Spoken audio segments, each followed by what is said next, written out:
Hi, my name's Roger, and today I'm going to be replacing my Red Lion pump that I run my sprinkler from the irrigation system. So come along with me and we'll take a look at it. Okay, so here is what my setup looks like. So I've got a sump. There's where the irrigation water comes in. I've got float valves. So the pump is mounted on 2x4s, and it's got its intake spout with a check valve on the bottom, and then there are two float valves. I'm not sure you can really see them that well. One is for the sump pump, which is right down there, which kicks in and off later, and the other, the lowest one, is for the sprinkler, which is run by this pump. Okay, so let's go inside and open the box for the brand new one. I'll show you what it comes with. Then we're going to be back out here and we're going to take this one off and take off the intake pipe and the outlet. All right, this is the Red Lion RJSE-75SS. It's 3/4 horsepower, 11 gallons per minute. It is stainless steel. It's got a drain plug. It's got a primer plug, which is one of the reasons why I chose to stay with it. All right. So just so you know, when you open a box, it's always nice to set the knife blade barely out. That way, and not just this box, but any box, you don't cut what's inside of it. So maybe you've got an electrical cord that happened to get up there in the wrong place. And if you had the knife out there a long ways, you might cut it. Okay. Manual.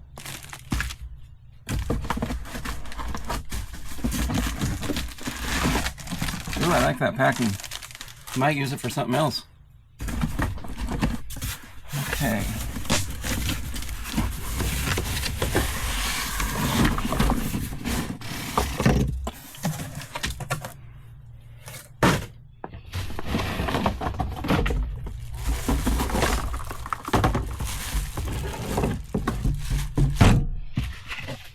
So it is well packed. There was a little bit of damage to the box, not a great deal, and I see no damage to anything inside.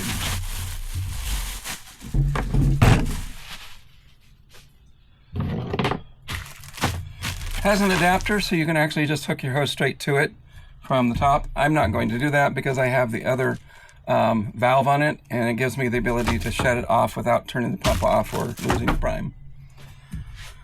Okay, so it is fully assembled as far as out of the box. Now, obviously you have to put an inlet and a outlet.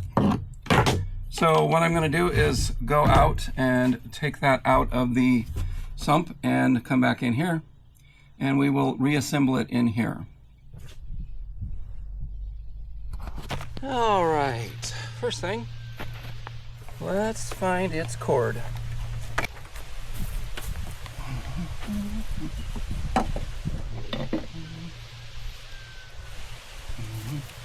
Take the hose loose, and now I'm going to take loose the inlet. Oh, that's hard. Okay. Now it's got a check valve on the bottom. Seems to be working pretty well actually, because it's not dripping bad. So this is just screwed on, so if it gets to not working well, I can just take it loose here, right there. Okay. And set this to go drill, to take the screws out here. There's two screws, one on each side on the bracket here. Set them down because I'll need them later.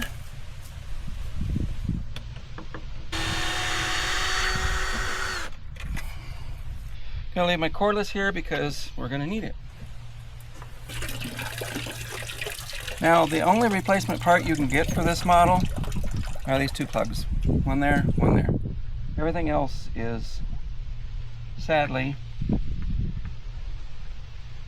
not replaceable, but only because they don't offer the parts. It's not that hard to get into it. It wouldn't be that hard to repair it. There we go. And off we go back to the shop. All right, so bright shiny, not so bright shiny. Guess which one's the new one? Okay, we gotta take off parts. So this shouldn't be too hard because I actually just put this on. I wasn't sure that this pump was actually bad. It's one that I had in the shop, in my shed out there, in case I needed it. But it ran one time and then I couldn't prime it again. So if this were not the first time recently, it would be much, much more difficult to get off of there. So I've got 2 pipe wrenches. And if you're working with something that's been there for a while, you will need the pipe wrenches.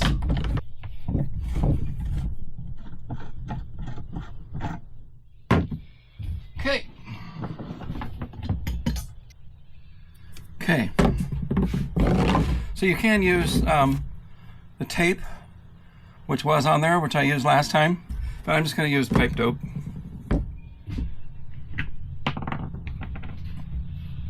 I happen to have it on hand, so why not? Now, the reason mine failed, they've been around a long time, but I have occasionally had the water turn off when I didn't realize it, and the float switch, I wasn't running with the float switch, and so it ran without water, and I'm sure that's what happened.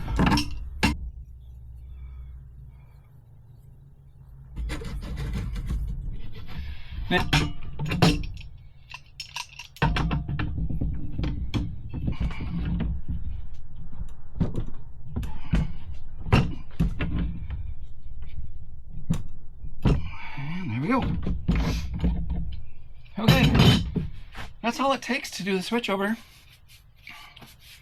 So we're gonna head back out. Yeah, hi there. We're gonna head back out to the sump. All right, it's so bright and shiny.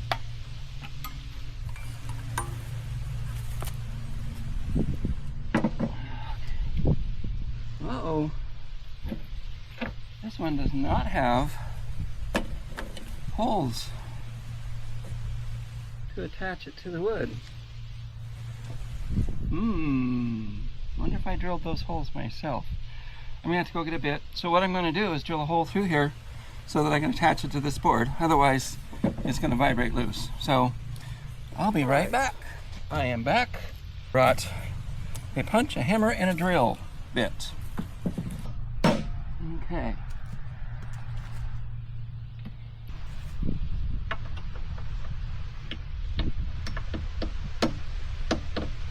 Oh, wait. There. Okay. And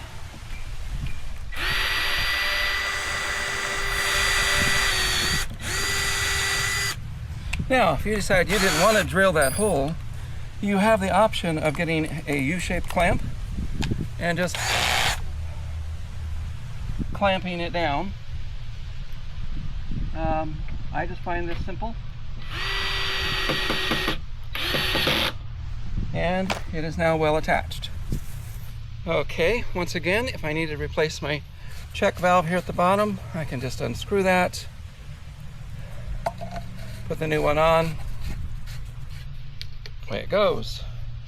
Now, if you go like that a bit, pretty soon water's going to come out the top. There we go, and any leaf and junk like that is out of the way.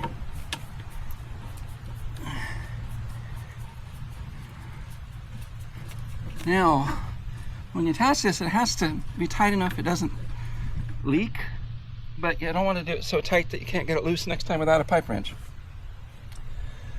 Okay. And wow, that's tight. There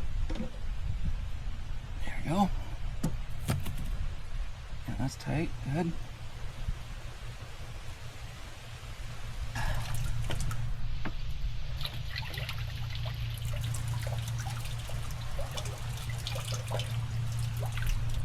I know I saw in the review someone complaining that this hole was too small to get a funnel into, and you know, that depends upon your funnel.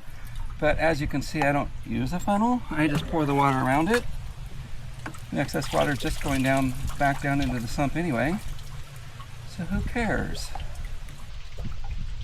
Now, the reason I use this, it would be nice to have a stronger pump that I could run 2 sprinklers on, but the power coming out here, I don't want to run, you know, a 12 to 15 amp pump out here. This one is, I believe it's 6.7 if I remember correctly. So running through my regular house outlet and through a heavy duty extension cord, I'm still good. All right, now I'm going to plug this thing in.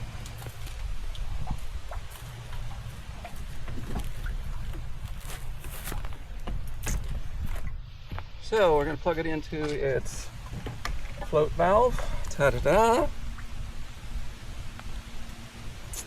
And then in up here.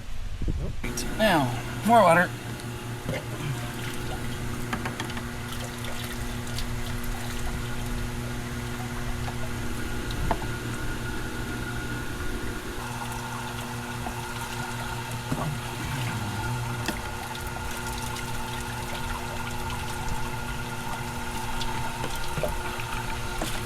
There we go.